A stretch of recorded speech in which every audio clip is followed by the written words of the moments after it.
muslimin muslimat yang berhati sekalian, pada malam ni masuklah malam keempat tazkirah kita. Dan Ustaz jemputan kita adalah Ustaz Muhammad Zakaria Hamzah daripada Lunas. Untuk makluman muslimin dan muslimat sekalian, Ustaz Zakaria Hamzah ni adalah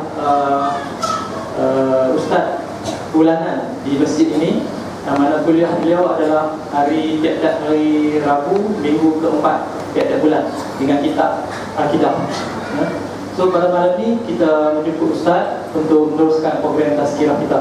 Dan untuk makluman muslimin muslimat, kita ada buat rakaman program tazkirah ini, dan muslimin muslimat boleh ikuti melalui Facebook, Facebook Masjid Timah. Like saja Facebook Masjid Timah, dan rakaman ini telah dibuat oleh channel Masjid Timah. Jadi kita membawa buka Facebook Masjid Timah dan like. Sekian, dipersilakan Ustaz.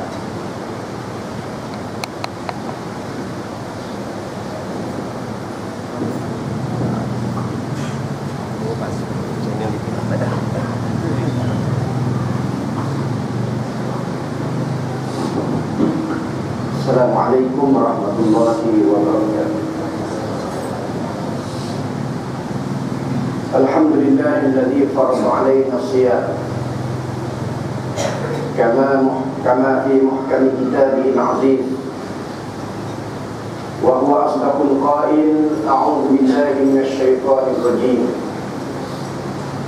Ya ayyuhalladzina amanu kutiba 'alaikumus shiyam kama kutiba 'alal ladzina min qablikum la'allakum tattaqun. Wassalatu wassalamu ala habibina Muhammad wa ala alihi wa sahbihi wa man tabi'ahu wa nasarahu wa wala. Amma ba'd. Ashabul fadilah, para imam, seluruh ahli jawatan kuasa masjid, muslimin muslimat, hadirin hadirat, para tetamu Allah Subhanahu wa taala sekalian. Alhamdulillah, kita bersyukur pada Allah, pada malam ini kita masih lagi diberikan peluang oleh Allah untuk sama-sama kita berihya Ramadan, atau disebut dengan qiyam Ramadan, kerana ingin mendapat kelebihan yang dikurniakan oleh Allah Subhanahu wa taala. Dari ayat yang telah kita baca daripada surah Al-Baqarah ayat 183. Ya ayyuhalladzina amanu kutiba 'alaikumus shiyam kama kutiba 'alal ladzina min qablikum la'allakum tattaqun. Wahai orang-orang yang beriman, diwajibkan kepada kamu berpuasa sebagaimana diwajibkan ke atas umat sebelum kamu, supaya kamu bertakwa. Maka ayat yang kita baca ini, Allah Ta'ala menjelaskan pada kita bahawa puasa adalah ibadat yang pernah dilakukan oleh umat yang lalu. Bukan hanya umat Nabi Muhammad SAW, bahkan umat Nabi-Nabi yang lalu.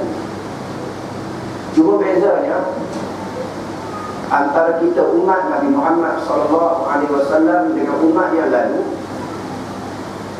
Umat Nabi Muhammad ini dalam ibadat puasa mereka adanya sahur. Berbeza dengan umat Nabi lalu, mereka tidak ada sahur. Sebab itulah ibadat sahur ini mesti kita ambil, mesti kita lakukan, supaya kita berbeza dengan umat-umat yang lain yang tidak disyariatkan oleh Allah dengan ibadat sahur. Sebab itu Nabi SAW menyatakan bahawa tasahharu fa inna fis sahuri barakah. Bersahurlah kamu, sesungguhnya dalam ibadat sahur adanya berkat. Sebab itu kalau orang tanya kita, bagaimana kalau sekiranya saya malas nak bangkit sahur? Nabi beri pada kita satu kemudahan. Kata Nabi, tasahharu walau bijur'atin ma'. Bersahurlah kamu walau seteguk ayam. Okey, bila seteguk dia nak balik. Sudah dapat fadilat. Tasaharu walau bijur'atil ma'. Bersahurlah kamu walaupun satu teguk ayam. Malas sangat nak bangkit dah. Ambil ayam bubuk, minum seteguk dah, dia nak balik. Dah dapat fadilat. Kalau nak dapat fadilat mengikuti sunnah Nabi SAW. Kalau nak fadilat berkat yang dijanji oleh Nabi, cukup setakat bijur'atil ma', hanya dengan seteguk ayam. Tak, bola boleh tengok lama, tapi nak bangkit tak boleh. Seteguk ayam sudah dapat fadilat. Inilah istimewanya umat Nabi Muhammad SAW. Kita sebutkan tadi bahawa ibadat puasa ini dia ada kelebihan, ataupun bulan Ramadan ini dia ada kelebihan. Kelebihan yang pertama, Allah Ta'ala nak hapuskan dosa kita. Sebab kita manusia ini dosa banyak. Al-insan la yakhlu 'anil khata' wal nisyan. Manusia tak boleh lari daripada salah silap dosa, memang tak boleh lari. Mati baru lari dosa, tapi baru boleh lari daripada dosa. Selagi mana masih hidup, tak boleh lari dari dosa. Kecuali dia pergi hutan korang, duduk atas gunung jerai sebab dia selamat. Tapi kalau duduk dalam masyarakat, tak boleh lari dari dosa. Dia naik duduk gunung jerai berseorang diri dia, insyaAllah selamat dari dosa. Sebab apa? Sebab kita dosa keliling kita. Dosa bersama anak isteri, dosa bersama jiran tetangga, dosa bersama dengan pekerja-pekerja kita, dosa bersama dengan orang-orang yang nega pasar Ramadan. Tak boleh lari dari dosa. Maka bila tak boleh lari daripada dosa, maka Allah Ta'ala sayang kepada hamba dia. Allah Ta'ala mensyariatkan puasa, nak hapuskan dosa yang kita buat selama setahun yang lalu. Jadi banyak cara Allah Ta'ala nak hapuskan dosa. Yang pertama dengan puasa, habis dosa yang lalu. Sembahyang jemaah, habis dosa yang lalu seminggu. Menunaikan haji, habis dosa yang lalu. Ini hadis berbunyi, man shoma Ramadan imanan wa ihtisaban ghufira lahu ma taqaddama min dhanbi. Rawahul Bukhari. Sesiapa yang berpuasa Ramadan kerana beriman bahawa puasa daripada Allah, puasa disyariatkan oleh Allah, dia beriman sebagaimana sembahyang syariat Allah, zakat syariat Allah, haji syariat Allah, umrah syariat Allah. Bila dia beriman begitu, maka Allah Ta'ala akan hapuskan dosa-dosa dia yang telah lalu. Habis dosa setahun yang lalu, habis Ramadan buat dosa pula, tunggu Ramadan depan, hapus pula dosa. Dosa-dosa ini sebagaimana disebut oleh Imam Asyuti, meninggal dunia 900 setelah hijrah. Imam Asyuti, seorang ulama yang berasal daripada Asyut yang terletak di Mesir. Beliau mengatakan bahawa dosa-dosa ini ialah dosa-dosa kecil yang terhapus dengan amal-amal kebajikan yang kita buat. Kita sembahyang, dosa kecil kita dihapus oleh Allah. Sembahyang Jumaat, dosa kecil dihapus oleh Allah. Menunaikan puasa, dosa kecil dihapus oleh Allah. Menunaikan haji, dosa kecil dihapus oleh Allah. Dosa besar yang ini perlu kepada taubatan nasuha, taubat yang betul-betul taubat. Ini disebut dalam hadis as-salawatul khams wal jum'atu ilal jum'ah wa ramadan ila ramadan mukaffiratun ma bainahunna idza jtunibatil kaba'ir. Rawahu Muslim. Sembahyang 5 waktu menghapuskan dosa-dosa yang lalu. Jumaat sehingga Jumaat yang berikutnya menghapuskan dosa selama seminggu. Ramadan sehingga Ramadan berikutnya menghapuskan dosa selama sebulan. Selama mana dia menjauhi dosa-dosa besar, dosa besar dia tinggalkan, maka Allah Ta'ala menghapuskan dosa-dosa kecil yang dilakukan. Itu yang pertama. Pak Beni ya. poin pertama. Tadi mengantuk lah, jadi semangat ada hilang ngantuk lah. Penting lagi. Hari ini kuliah 2 kali. Tadi kuliah asar, ini kuliah maghrib. Kalau syak, detik mengantuk. Kali hilang ngantuk, baru jadi semangat ni. Jadi semangat payah berhenti dah. Sebab saya dipahamkan, orang masjid ni semaya 20, tapi setakat 8 tinggal 2 orang. Kalau macam tu baik, buat 8 pun. Nah, saya dipahamkan buat 20, tapi tak jalan, tinggal 8. Masuk yang 8 tak bilang orang. Kalau begitu baik buat macam tempat lain yang buat 8. Dia tak ada masalah. Nah, kalau betul nak buat 20, kat perawat kami penuh orang. Baru boleh buat 20. Kalau setakat sampai 8 tinggal 2 orang, baik buat 8 pun. Maknanya orang panggil omong kosong kan buat 20. Buat dah. Begitu keadaan dia. Nombor 2, puasa sebagai perisai, sebagai benteng, iaitu dengan orang yang berpuasa, dia boleh menghindari diri dia daripada melakukan dosa. Sebab tu orang puasa ni dia payah nak buat maksiat. Yang tak biasa semayang masa Ramadan, dia rajin semayang. Yang tak biasa tutup aurat, rambut biru, hijau selat, biru banyak. Masuk Ramadan dia tutup rambut dia. Habis Ramadan dia rondek balik. Sebab puasa. Sebab puasa sebagai junah menghalang diri daripada melakukan dosa. Yang suka tikam mereka, masuk Ramadan dia cuti sah. Habis Ramadan dia ketak tangan tu. Habis Ramadan tu tikam mereka balik. Itu nak sebut. Jadi kalau boleh tinggal terus lagi bagus. Yang pakai tudung lepas Ramadan dia terus juga pakai tudung lagi baik. Macam seorang Cina, nama dia apa? PC Yu. PC nak Yu. Semua orang tahu kan. Belum di Islam pakai tudung. Berpuasa, bangkit makan sahur, pakai tudung, tak masuk Islam lagi. Barangkali hari ini tak masuk Islam lagi. Sebab tadi saya cek dalam update Facebook dia, tak ada lagi yang kata dia dah mengucap kalimah syahadat. Setakat tadi lah, kata dah masuk Islam Allah anda.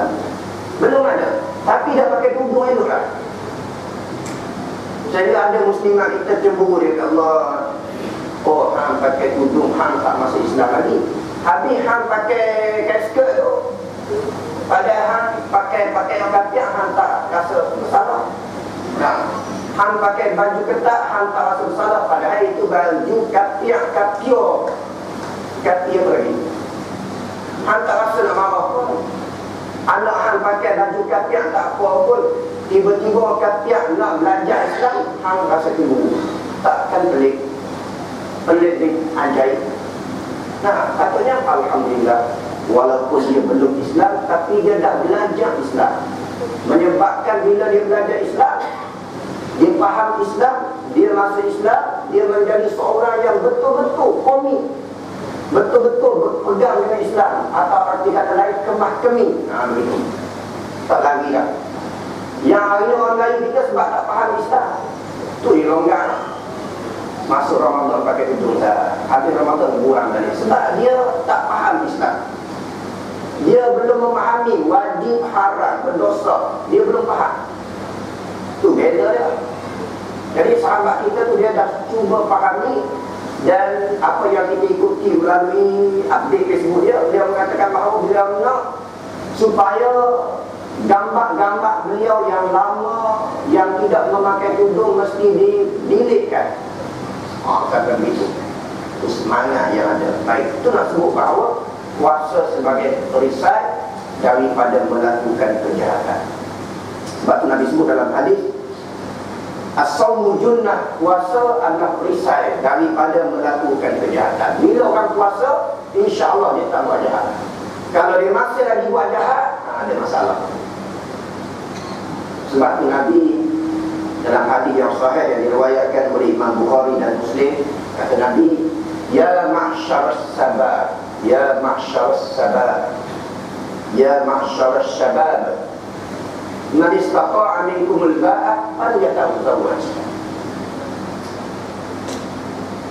fa innahu aghaddu lil basar wa ahsanu lil farj wa man lam yastati' fa alayhi bis-shawm fa innahu lahu hijab.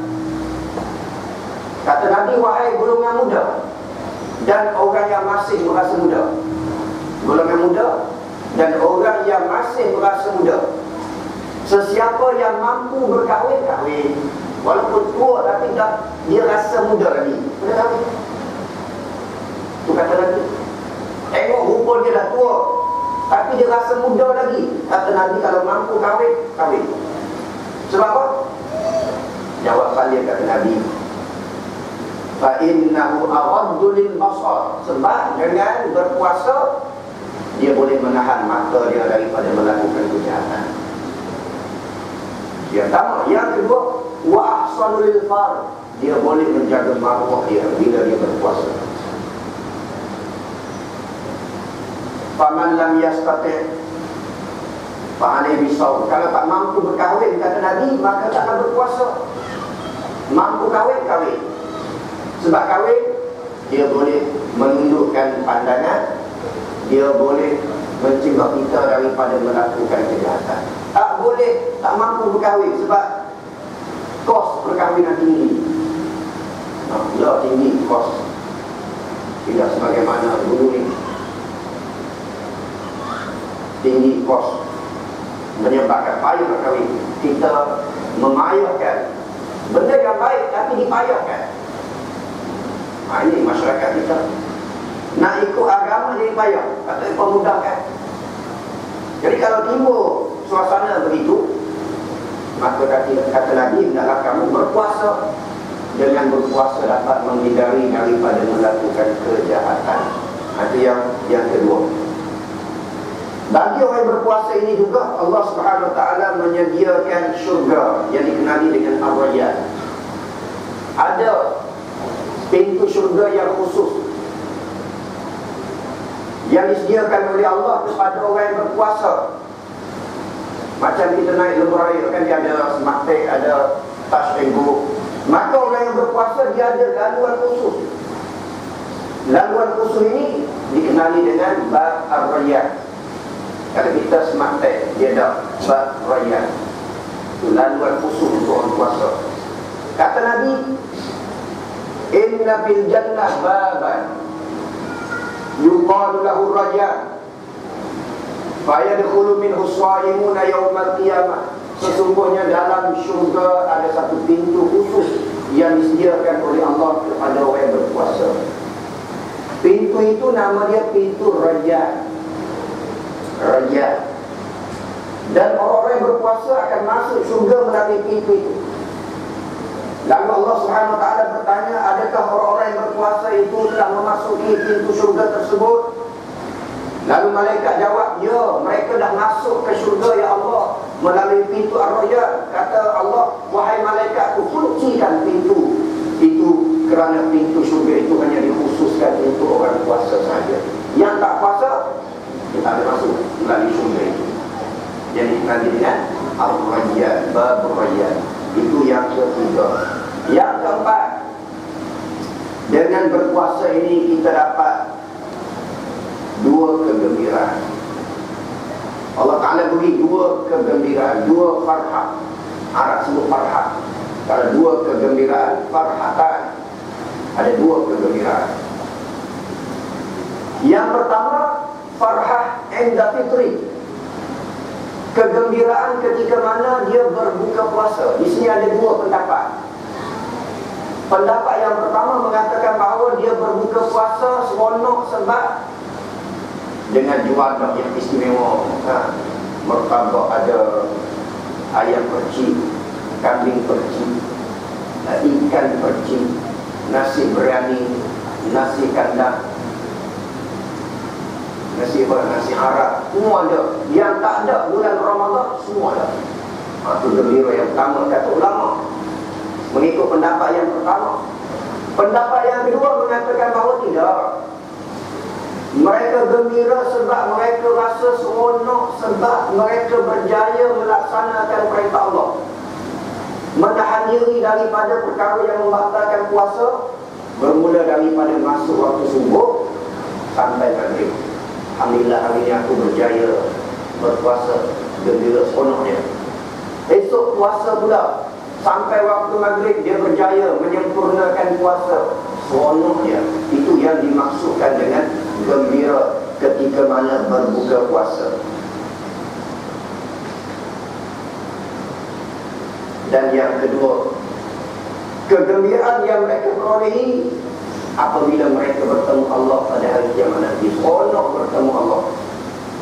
Sebab apa seronok bertemu Allah? Allah Ta'ala sebut dalam Al-Quran, Yawma tajidu kullu nafsin ma amilat min khairin muhdara. Surah Ali Imran ayat 30. Pada hari kiamat manusia akan merasa gembira apabila amalan-amalan yang mereka lakukan di dunia ini dibentang oleh Allah di hadapan mata mereka. Seronok tengok. Ini puasa, ini sembahyang, ini baca Quran, ini haji, ini umrah, ini wakaf. Seronok. Sebab amalan-amalan soleh yang mereka buat di dunia akan dibentangkan oleh Allah pada hari kiamat nanti. Seronok melihat dengan timbunan amal yang banyak pada hari kiamat. Itu pendapat yang kedua kata ulama. Baik, yang kelima, di antara keistimewaan yang Allah Ta'ala beri kepada orang yang berpuasa ini, mulut mereka lebih harum daripada kasturi. Ini disebut dalam hadis, la khuluqu fammis shaim atyabu 'indallahi min rihil misk. Mulut orang yang berpuasa, kata Allah, lebih harum daripada kasturi. Sebab tu orang tanya,